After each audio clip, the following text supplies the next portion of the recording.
How y'all doing? Welcome back to the 414 Morning Podcast. What's up, everybody? What's good? Hope everybody chill, 414 in the morning right now. So, welcome to the podcast. Today's episode is one of those argue with your friends, argue with your mama, but don't argue with me. Yell at your car, radio type of, episodes. Because the real question nobody can answer without really getting mad, right? Why should LeBron maybe not be an All-Star this year? Why isn't Belichick already treated like a Hall of Famer? Why doesn't Steph Curry get foul calls when they look at him like he owed a ref money? Also, is basketball really harder in today's era than it was in the 80s and 90s? Today's episode is not safe, right? If you're a LeBron fan, if you're a Steph fan, if you're a Patriots fan, or if you're a Golden State fan, yeah, you might want to sit down. I got scars unhealed, that money can't fix it. My brother turned a snake just for that quickly. Gay love, they gay hate, cause they mind will sick. I was 30 in the clock, cause the pot got thick. Damn, change ain't change, only change switch clips. Gotta ride with that drum, keep that clip by my hip. See the pain in my verse every time you hear me spit. They told me keep my circle tight, but that bitch. All right, let's get into it. Why shouldn't LeBron make the All-Star game? Just this once. Relax. If you're feeling some type of way, kiss my podcast. And before y'all start throwing phones, just chill. Right? LeBron is a legend. Can't take that from him. He's a great player. Right? Maybe in some people's eyes, he's top 2, top 1, depending on the argument. Maybe top 5. Right? But hear me out. At some point, the All-Star game is supposed to be represented this season, not by a Lifetime Achievement Award, but by what you're doing now. LeBron could average 12 points, 6 rebounds, and play 40 games, and people still be like, well, it's LeBron. That's respect. Don't get me wrong. But also, it's kind of like bullshit. Call it what it is, right? There are dudes balling right now, fighting for recognition, while LeBron could walk off just his reputation alone. And people be like, yeah, he belong in there. Like, don't get me wrong, he earned the respect. But the All-Star game shouldn't be a museum. Let the young stars cook. Y'all act like LeBron can't survive a February day off. He get old. Let him go home and chill. What makes me go back to, remember when MJ, his last year in the league, and Vince Carter was an all-star starter, and Vince Carter wanted MJ to start, and MJ like, nah, like, you earned it, you go ahead and do it. And Vince Carter had to tell MJ, like, I'm not coming out the locker room unless you start. Like, that's how it should be. With LeBron, y'all just want to hand him everything. Y'all don't want him to earn nothing. You just want to hand it to him. Like, it's okay not to see him there. It's okay that he's not a starter. It goes by who's cooking now. And he's not. He's cooking something, some muscle relaxers, all that. He's cooking something. His hairline is cooked. All right. Why isn't Belichick treated like a guaranteed Hall of Famer? Before I get in this, I have to ask a question. If Robert Kraft, the owner of the Patriots, if they keep denying him to be in the Hall of Fame, and now they deny Belichick to be in the Hall of Fame, and I know that the Super Bowls, as they say, got asterisks behind it because of the Deflategate, and Spygate, and all this other stuff. And they feel like they cheated. when it's Tom Brady's time, do you put Tom Brady in the Hall of Fame?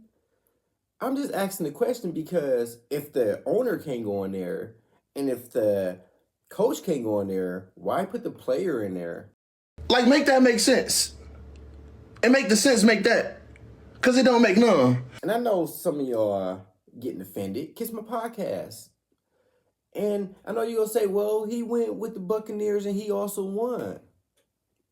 But still, if you won't put the owner and the coach in there, why am I putting the player in there? And I'm not saying Tom Brady isn't a good player. Tom Brady is a legend. I believe he's a Hall of Famer. I believe Belichick is a Hall of Famer. You can't deny the Super Bowl wins. But I'm just wondering, with the resume that he has, the accomplishments that he has, and the accolades, you won't even put the coach in there. So why is the player? I know I'm starting a different pot, but why is Belichick treated like a Hall of Famer? Now this one is crazy to me. Bill Belichick could walk into Caton right now, and they should just give him the keys. But people stay like, yeah, you didn't win without Brady. I'm like, bro, but he won 6 Super Bowls. 6. That's not luck. That's not a coincidence. That's just straight domination. People act like Belichick just stood there in a hoodie just doing nothing. That man ruined offensive coordinators' careers. If you game plan against Belichick, you were stressed all week. You could be up 14 points and still be nervous. Hall of Fame, he should have a wing. I watched some of those Patriot games.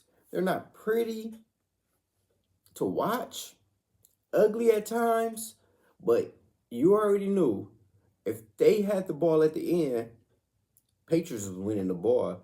He take away what you do best, take away the second option, what you do best, and the third option, what you do, and force you to do what he wants you to do. Man, that's a Hall of Fame coach to me.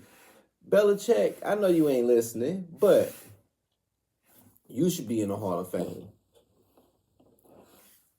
Why doesn't Steph Curry get no foul calls?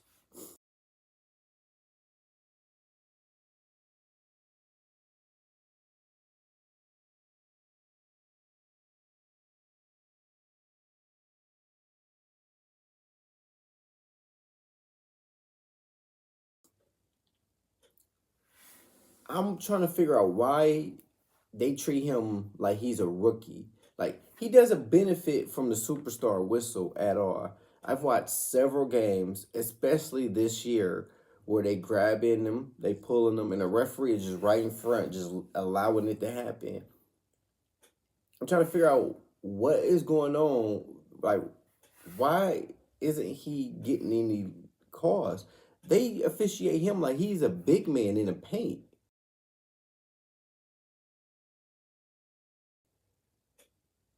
I've never seen someone get disrespected so much by the officials.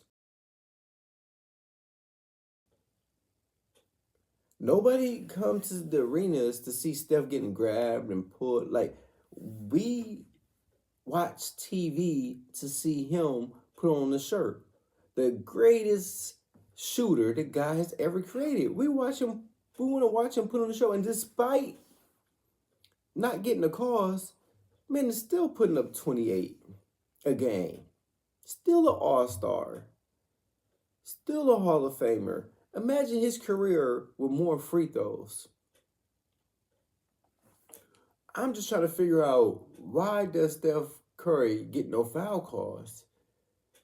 This might be the biggest mystery in sports. Steph Curry, he get hammered, he get grabbed, he get held, he get bumped. He get pulled back and forth like he a shopping cart. Refs look at Steph, get tackled like, man, play on. Steph will get hit by 3 defenders, fall down, get up smiling like, nah, it's cool. we all know when Steph give you that smile, he putting kids to bed, putting everybody to bed, right? He like, all right, y'all, that's how y'all want to play. And then he go on one of those 20-point runs by himself. By the time you look up, it's over. You putting everybody to bed. You putting kids to bed. You putting your pets to bed. You putting your grandma to bed. You putting your mama to bed. You get the story, right?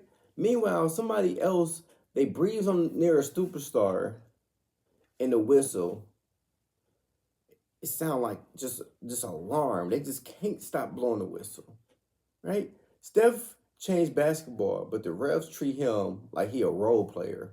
At this point, Steph got to get punched to shoot free throws. They be fouling Steph like he stole something. Grabbed off ball, hell coming off screens, bump mid shot. Refs look at Steph like, that's basketball.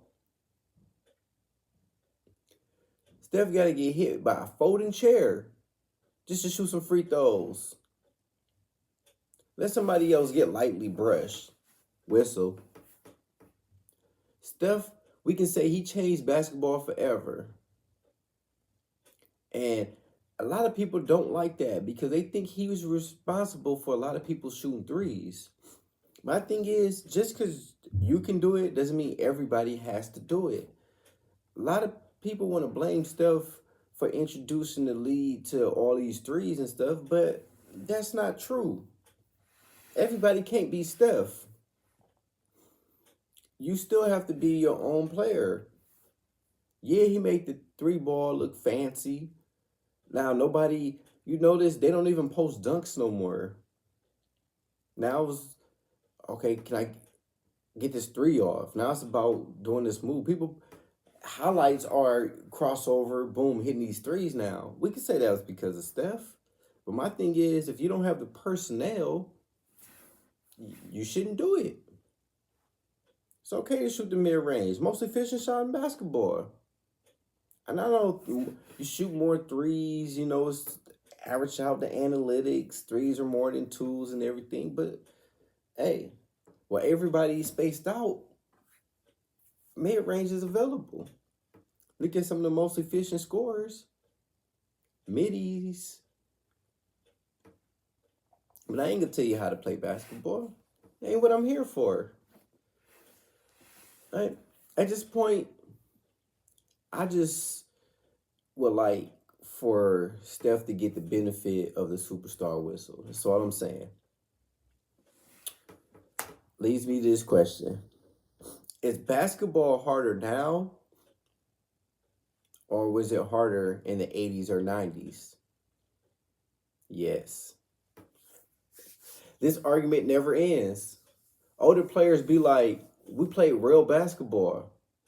Translation, we fouled everybody and nobody cared.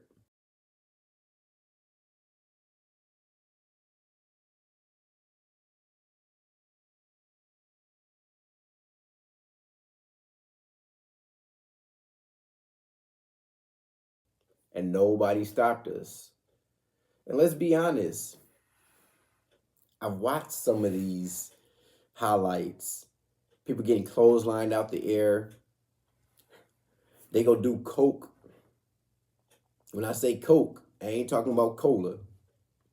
I'm talking about that booger sugar, stuff to put in the nose. I'm talking about lines. That's what I'm talking about. They go in the locker room, do coke, come back out there and see what you got. See what you got. All right, that's pretty good. Pretty good. just power slam somebody out the air.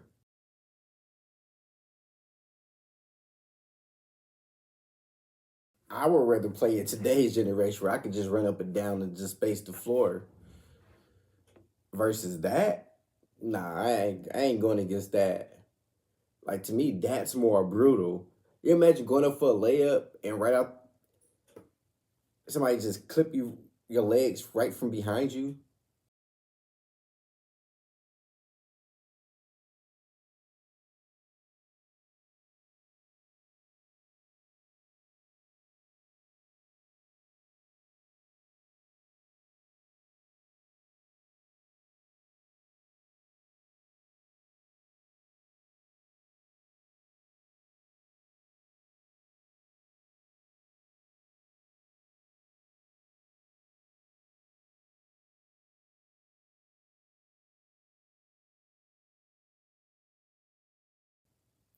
Imagine it going up for a dunk.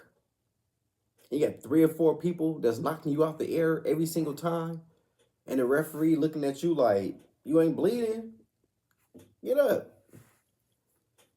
You imagine playing against players that's high as fuck.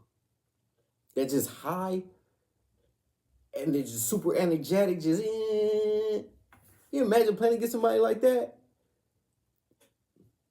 Nah, I'm good. I don't want no parts of that. No, I don't want no parts. To me, that's harder than playing in today's generation. And I understand that what LeBron was trying to say is because of the back and forth, the spacing, the up and down, the fast pace, that there's a lot of soft tissue injuries in today's game. But I feel like it's harder back then in the 80s, 90s, early 2000s because they practice more. Like, think about it. You'll take a beating, literally, and you still have to have real basketball practice where 5-on-5s, where you're really getting at each other. Nowadays, you don't practice for real. It's all skill work. You're not lifting weights like you did in the 80s and the 90s. Like, it's all resistant bands and all this little fancy technology stuff.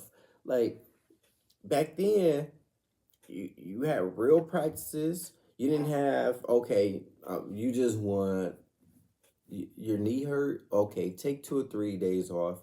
Just come back before game day and just to shoot around and, just come to the facility so we can go over game film. That's the problem. Players don't practice as often as they should.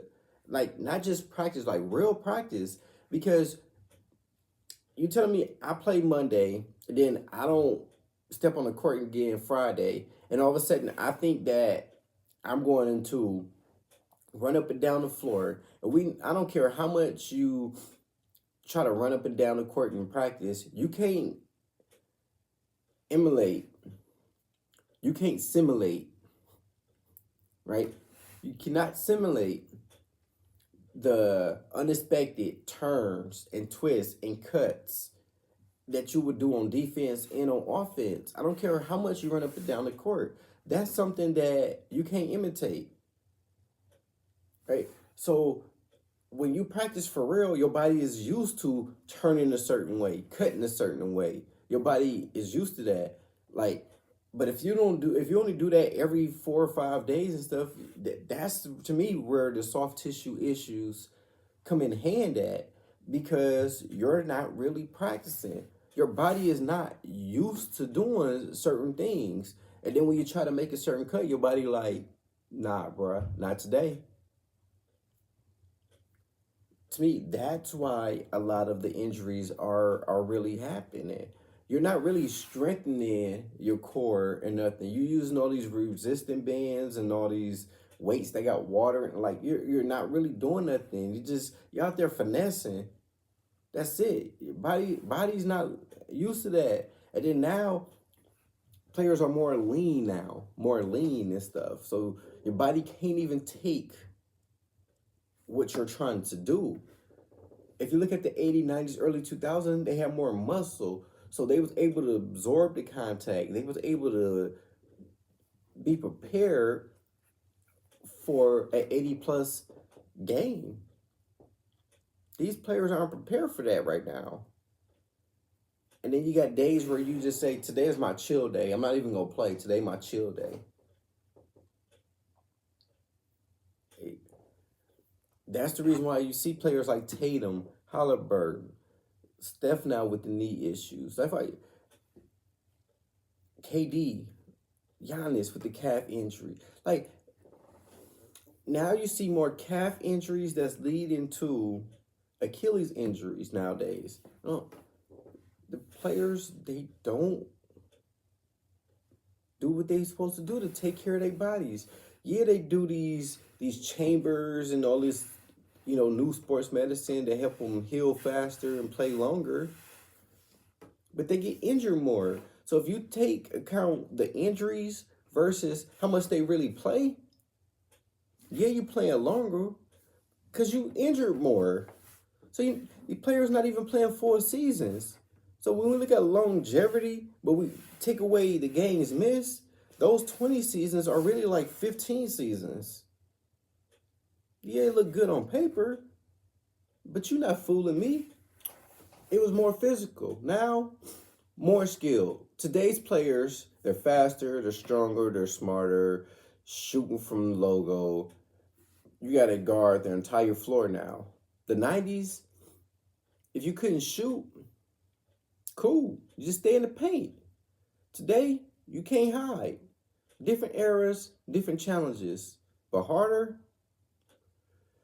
Yeah, we can say it's hard in different ways. Pause. But I'd like to get back to that too. Yeah, it's more spacing, yeah, it's more skills, but to me, it's less IQ.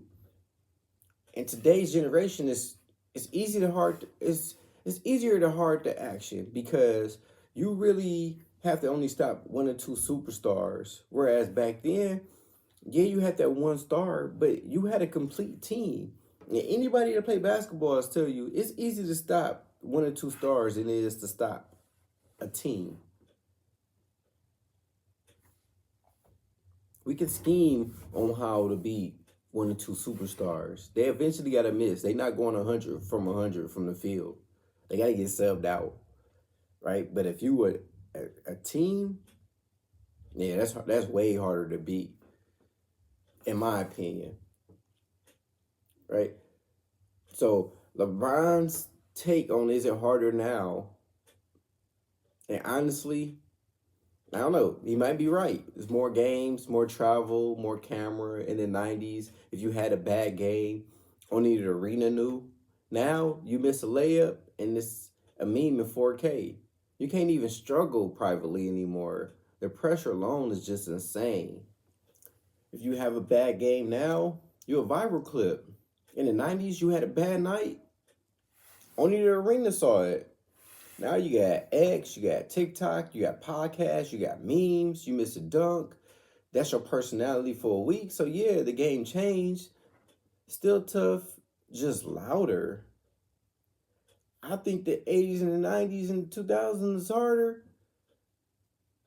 You come there high, you come there drunk, how physical taxing it was. Man, they got it made. Compared to the 80s and 90s, this is luxury.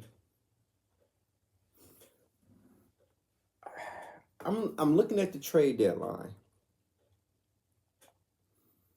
And as Warrior fans, we know it's frustrating. You expect one thing, and it's never what you expected. Like when a kid's dad leave home with the milk for milk, and you expect him to come back, and he never come back. Now everybody that mom bring in a house, you gotta call uncle. Sorry, I just went to a dark place. But I'm not talking about the Warriors though. Like, they're great at scouting talent. They're great at that. They're great at development. I give them that. The system is great. But the Warriors are low-key terrible at trades. Now, this is where the Warriors fans start sweating. Golden State, they scouts like geniuses. Then they trade people like they just guessing. Like they just hoping they made a good trade. They'd draft someone and say, yeah, he's the future. And then 2 years later, trade for a second round pick and vibes. They had young talent, trade assets, championship core, and said, let's do nothing or the wrong thing. They either hold players too long or trade them right before they become good. Warriors front office be like, trust the system. But the system been buffering. Steph will be almost 40, still carrying the team like, yeah, so still no help? No? All right, just keep shooting these threes. There's so much more the Warriors could do with this team. So much more you could have did with Kuminga. If you'd have just allowed him to buy in. I understand Kuminga is in a weird situation, right? When he was with the Warriors. Usually when you are early round, first round draft pick, got the ball in your hands, you make mistakes, you can figure it out. But when he went to Golden State, you already got that championship core, that pedigree, and you still got a system that's ran for Steph. So as a young player, I understand it's tough because you asked to come to a championship team that still had a window that you can't make those mistakes. You don't have time to figure it out. You just in a system where it's plug and play, right? But I also say as a pro, if I'm Kuminga, I should have been working on an off season, looking at my scoring opportunities, watching game film and figure out how can I score in this system and maximize my usage, right? But also the Warriors, I feel like since KD left and he got all that flack about joining the Warriors, it seemed like nobody wanted to come to the Warriors. And not because the Warriors is a bad organization, but it's because, like, even if I win here, people will always forever talk about I joined Steph Curry's team. I joined a championship team already. So I won't get as much credit for being a champion as I should. And I feel like now people almost like, I don't want to go to Golden State now because I don't want that hovering over my head. I don't want an asterisk behind, my championship. I want to be just labeled a champion. Like that's it. I don't want to be a Robin. I want to be Batman. I think that's almost, to me, what I see now, what's going on with Golden State now. Like, people just like, nah, I don't really want to go over there right now, right? But to me, Steph is one of the easiest superstars to play with, in my opinion, right? Because you're going to get open shots, right? You play in a system where everybody pass the ball, right? So sports don't make sense, and that's why we love it, right? The beauty of sports, legends get questioned, stats gets disrespected, teams make terrible trades, and fans argue forever. LeBron debates, Steph no calls. That's the thing about sports. Nobody ever get it right. Nobody ever get it wrong. We argue because we love it. We got Belichick being disrespected. We got the Warriors, trade or no trades, right? Giannis on the trading block, not on the trading block. That's what make it fun. So argue with your friends, but don't run dinner over it. Thanks for listening, and remember, your favorite players is overrated, except when he's not. I got scars unhealed, that money can't fix it. My brother turned to snake just for that quickly. Gay love, they gay hate, cause they mind will sick. And I was 30 in the clock, cause the pot got thick. Damn, change ain't change, only change switch clips. Gotta ride with that drum, keep that clip by my hip. See the pain in my verse every time you hear me spit. They told me keep my circle tight, but that bitch